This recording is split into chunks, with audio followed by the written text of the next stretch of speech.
Boss, wala na pala tayong itlog. Bili ka doon isang tray. Sige, boss.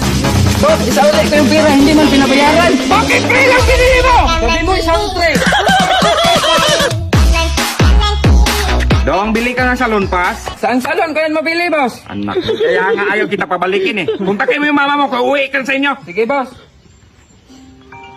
Sandali, boss, tumawag anak ko. Hello, nak? Ma, pupuntahin ka daw ni boss. Bakit daw, nak? Andak na mo! Dong, Day, aling nga kayo. Since dalawa naman kayo dito, pagtulungan nyo yung gawaing bahay ha. Sige, Opo, boss. Balik ka rin mo daw.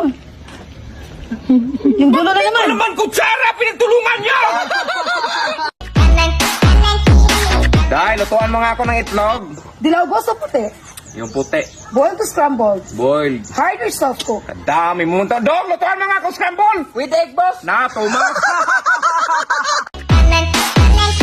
Day, baka may makuha ka pang ibang personal assistant. Yung kapatid ko, boss, interesado yun. Wag na lang, Day. Baka mas malala pa yun sa'yo. Yung iba na lang. Ay, yung kapitbahay ko, boss, wapo yun. Sige, yan. Ito na, boss. Hi, boss. Anak nang bumalik ka pa talaga, Dong! Day, pahinging ang tubig. Ah, boss, mineral o natural? Mineral. Mainit o malamig? Malamig. Malaki o maliit? Day, soft drinks na lang, Day. Pepsi o Coke? Magkasakit ako sa'yo, Day! Puso o ulo?